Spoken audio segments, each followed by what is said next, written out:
ವೀಕ್ಷಕರೇ, ಮಾತಿನ ಕದನದಳು ಗಿಲ್ಲಿಯನ್ನು ಗೆದ್ದವರುಂಟೆ. ನಾನು ಯಾಕೆ ಈ ಮಾತು ಹೇಳ್ತಾ ಇದ್ದೀನಿ ಅಂತ ಹೇಳಿದ್ರೆ, ಬಿಗ್ ಬಾಸ್ ಅವರು ಇವಾಗ ಒಂದು ಪ್ರೊಮೋ ಬಿಟ್ಟಿದ್ದಾರೆ. ಅದು ಬೆಳಗಿನ ಪ್ರೊಮೋದ ಮುಂದುವರಿದ ಭಾಗ. ಅಲ್ಲಿ ರಾಶಿಕಾ ಮತ್ತು ಗಿಲ್ಲಿ ನಡುವಿನ ಮಾತುಕತೆ ಏನಿದೆ ಬೆಳಗಿನ ಪ್ರೊಮೋ ಅದ ಮುಂದುವರಿದ ಒಂದು ಭಾಗವನ್ನ ಮತ್ತೆ ಬಿಟ್ಟಿದ್ದಾರೆ. ಅಲ್ಲಿ ಮತ್ತೆ ವಾದ ವಿವಾದಗಳು, ರಾಶಿಕಾ ಕಾವ್ಯದ ಹೆಸರು ತಗೊಳ್ಳೋದು, ಗಿಲ್ಲಿ ಸೂರಜ್ ಹೆಸರು ತಗೊಳ್ಳೋದು, ನಡುವಲ್ಲಿ ಸೂರಜ್ ಮತ್ತು ಕಾವ್ಯ ನಗಾಡ್ತಾ ಇದ್ದಾರೆ. ಸೊ ಆದ್ರೆ ರಾಶಿಕಾ ಏನ್ ಮಾತಾಡಿದ್ರು ಅದಕ್ಕೆ ಟಪ್ ಅಂತ ರಿಟರ್ನ್ ಕೌಂಟರ್ ಬರ್ತಾ ಇದೆ. ಗಿಲ್ಲಿ ಇವಾಗ ಏನ್ ಮಾಡ್ತಾ ಇದಾರೆ ಅಂತ ಹೇಳಿದ್ರೆ, ರಕ್ಷಿತನ ಪ್ಯಾಟರ್ನ್ ಅಲ್ಲಿ ಉತ್ತರ ಕೊಡ್ತಾ, ಅಂದ್ರೆ ಡ್ಯಾನ್ಸ್ ಮಾಡ್ತಾ ಉತ್ತರ ಕೊಡ್ತಾ ಹೋಗ್ತಾ ಇದ್ದಾರೆ. ಅದಕ್ಕೆ ನಾನು ಸ್ಟಾರ್ಟಿಂಗ್ ಅಲ್ಲಿ ಹೇಳಿರೋದು, ಮಾತಿನ ಕದನದಲ್ಲಿ ಗಿಲ್ಲಿಯನ್ನ ಸೋಲ್ಸಕ್ಕೆ ಯಾರಿಂದನೂ ಸಾಧ್ಯ ಇಲ್ಲ, ಅದರಲ್ಲೂ ಬಿಗ್ ಬಾಸ್ ಬಳಿಯಲ್ಲಂತೂ ಖಂಡಿತ ಸಾಧ್ಯ ಇಲ್ಲ.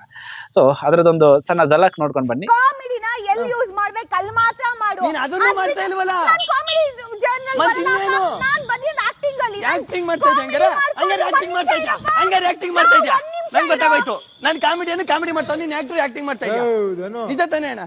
ಮಾತಾಡಾಯ್ತು. ಅತಿ ಆದ್ರೆ ಅಮೃತನು ವಿಷ ಅಂತ ಹೇಳ್ತಾರೆ. ಅದನ್ನ ಬೇಡ ಅಂತ ಹೇಳಿದ್ ನಾನು ನಿನಗೆ, ಅದನ್ನ ಬೇಡ ಅಂತ ಹೇಳಿದ್ ನಾನು ನಿನಗೆ, ಅದನ್ನ ನಿನಗೆ ಬೇಡ ಅಂತ ಹೇಳಿದ್ದು. ಅತಿ ಆದ್ರೆ ಅಮೃತನು ವಿಷ ಆಯ್ತಾರೆ, ಅದೇ ಬೇಡ ಅಂತ ಹೇಳಿದ್ದು.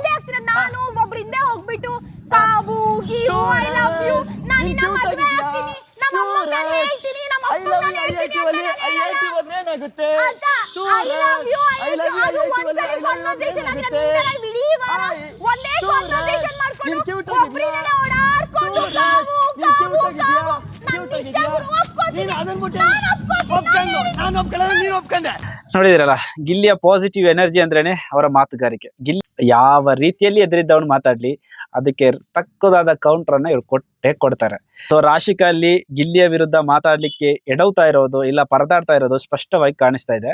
ಈ ಟಾಸ್ಕ್ ನಿನ್ನೆನೆ ಮುಗ್ದಿದೆ ಲೈವ್ ಅಲ್ಲಿ. ಇವತ್ತಿನ ಎಪಿಸೋಡ್ ಅಲ್ಲಿ ಇದು ಅರ್ಧ ಟೆಲಿಕಾಸ್ಟ್ ಮಾಡ್ತಾರೆ. ಬಿಗ್ ಬಾಸ್ನ ಇನ್ನೊಂದು ಹೊಸ ಅಪ್ಡೇಟ್ ಏನಂತ ಹೇಳಿದ್ರೆ, ಈ ವಾರದ ಕ್ಯಾಪ್ಟನ್ಸಿ ಟಾಸ್ಕ್ಗೆ ಸಿಂಗಲ್ ಆಗಿ ಆಟ ಆಡುವಂತಿಲ್ಲ. ಅಂದ್ರೆ ಇವಾಗಿನೊಂದು ಪ್ರೊಮೋ ಬಿಟ್ಟಿದ್ದಾರೆ. ಆ ಪ್ರೊಮೋದಲ್ಲಿ ಏನಿದೆ ಅಂತ ಹೇಳಿದ್ರೆ, ಬಿಗ್ ಬಾಸ್ ಮನೆಯ ಪುರುಷ ಅಭ್ಯರ್ಥಿಗಳೇನಿದ್ದಾರೆ ಅವರು ಬಿಗ್ ಬಾಸ್ ಸಿದ್ಧಪಡಿಸಿದ ಒಂದು ಸ್ಟೇಜ್ ಅಲ್ಲಿ ಹೋಗಿ ನಾನು ಯಾವ ರೀತಿ ಆಟ ಆಡುವೆನು ಅನ್ನೋದನ್ನ ಎಕ್ಸ್ಪ್ಲೇನ್ ಮಾಡಬೇಕು. ಸೊ ಎಕ್ಸ್ಪ್ಲೇನ್ ಮಾಡೋದು ಮಾತ್ರ ಅಲ್ಲ, ಅವರ ಮಾತಿಗೆ ಏನಾದ್ರೂ ಎದುರುಗಡೆ ಇರುವ ಮಹಿಳಾ ಅಭ್ಯರ್ಥಿಗಳು ಕನ್ವಿನ್ಸ್ ಆಗಿ ಓಕೆ ನೀವು ನಮ್ಗೆ ಬೇಕು, ನಾನು ನಿಮ್ಮ ಪಾರ್ಟ್ನರ್ ಆಗಿ ಬರ್ತೀನಿ ಅಂತ ಒಪ್ಪಿಗೆ ಇದೆ ಅಂತ ಹೇಳ್ಬೋದು. ಇಲ್ಲ ಅಂದ್ರೆ ನೋ. ಇದು ಏನಕ್ಕೆ ಈ ತರ ಮಾಡ್ತಾ ಇದ್ದಾರೆ ಅಂತ ಹೇಳಿದ್ರೆ, ಈ ವಾರದ ಕ್ಯಾಪ್ಟನ್ಸಿ ಟಾಸ್ಕ್ಗೆ. ಸೊ ಬಹುಶಃ ಈ ವಾರ ಕ್ಯಾಪ್ಟನ್ಸಿ ಟಾಸ್ಕ್ ಅಲ್ಲಿ ಜಂಟಿಯಾಗಿ ಆಟ ಆಡಿ ಬಿಗ್ ಬಾಸ್ ಮನೆ ಇತಿಹಾಸದಲ್ಲಿ ಪ್ರಪ್ರಥಮ ಬಾರಿಗೆ ಹೊಸ ಪ್ರಯತ್ನವಾಗಿರ್ಬೋದು. ಮಹಿಳೆ ಮತ್ತು ಪುರುಷರು ಜಂಟಿಯಾಗಿ ಆಟ ಆಡಿ ಬಿಗ್ ಬಾಸ್ ಮನೆಯ ಚುಕ್ಕಾಣಿಯನ್ನು ಹಿಡಿಯುವುದು ಗೊತ್ತಿಲ್ಲ. ಸೊ ಈ ಟಾಸ್ಕ್ ಅಲ್ಲಿ ಬಿಗ್ ಬಾಸ್ ಮನೆಯಲ್ಲಿ ಈಗ ಸದ್ಯಕ್ಕೆ ಜಂಟಿಯಾಗಿ ನಮಗೆ ಕಾಣಿಸ್ತಾ ಇರೋದು, ಗಿಲ್ಲಿಯ ಮಾತಿಗೆ ಕಾವ್ಯ ಕನ್ವಿನ್ಸ್ ಆಗಿದ್ದಾರೆ, ಸೂರಜ್ ಮಾತಿಗೆ ರಾಶಿಕಾ ಕನ್ವಿನ್ಸ್ ಆಗಿದ್ದಾರೆ. ಹೊಸ ಅಪ್ಡೇಟ್ ಏನಂತ ಹೇಳಿದ್ರೆ, ನಮ್ಮ ರಘುವಣ್ಣನ ಮಾತಿಗೆ ಅಶ್ವಿನಿ ಮೇಡಮ್ ಅವರು ಕನ್ವಿನ್ಸ್ ಆಗಿದ್ದಾರೆ. ಅದೇ ರೀತಿ ಅಭಿ ಮಾತಿಗೆ ಸ್ಪಂದನ ಕನ್ವಿನ್ಸ್ ಆಗಿದ್ದಾರೆ ಅನ್ಸುತ್ತೆ. ಮಾಳು ಮಾತಿಗೆ ರಕ್ಷಿತಾ ಕನ್ವಿನ್ಸ್ ಆಗಿದ್ದಾರೆ ಅನ್ಸುತ್ತೆ. ನಾನು ನೋಡ್ತಾ ಇರೋ ಪ್ರಕಾರ ಧ್ರುವಂತಿಗೆ ಯಾವುದೇ ಜೋಡಿ ಸಿಕ್ಕಿಲ್ಲ ಅಂತ ಕಾಣಿಸುತ್ತದೆ. ಅಂದ್ರೆ ಲೈವ್ ನೋಡುವಾಗ ನನಗೆ ಗೊತ್ತಾಗಿರೋದು. ಸೊ ಬನ್ನಿ ಅದರ ಒಂದು ವಿಟಿಯನ್ನು ನೋಡ್ಕೊಂಡು ಬರೋಣ.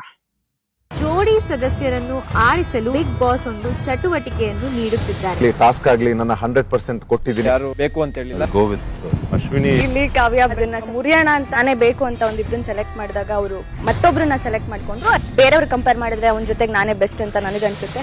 ನಾನು ಸೂರಜ್ನ ಸೆಲೆಕ್ಟ್ ಮಾಡ್ಕೋತೀನಿ ಅಂತ ನಂಗೆ ಗೊತ್ತಿತ್ತು. ಅದಕ್ಕೆ ನಾಟಕ ಮಾಡಕ್ಕೋ ಎಲ್ಲರಿಗೂ ಬೇಕು ಅಂತ ತೋರಿಸಿ ನಾನು ಲಾಸ್ಟ್ ಅಲ್ಲಿ ನಿಂಗೇನೋ ಇದು ಮಾಡಿಲ್ಲ. ನಾಳೆ ಟಾಸ್ಕ್ ವಿನ್ ಆಗ್ಬೇಕು, ಕಾವ್ಯಗಿರಿ ನಾಚೆ ಇಡ್ತಿದ್ದೀವಿ. ಎಸ್ ವೀಕ್ಷಕರೇ, ನೋಡಿದಿರಲ್ಲ, ಹಾಗೇಲಿ ಬಿಗ್ ಬಾಸ್ ಮನೆಯ ಕ್ಯಾಪ್ಟನ್ಸಿ ಯಾವ ಜೋಡಿಯ ಕೈಗೆ ಸಿಕ್ಕಿದ್ರೆ ಮನೆ ತುಂಬಾನೇ ಚೆನ್ನಾಗಿರುತ್ತೆ ಅನ್ನೋದನ್ನ ಕಮೆಂಟ್ ಬಾಕ್ಸ್ ಅಲ್ಲಿ ತಿಳಿಸಿ.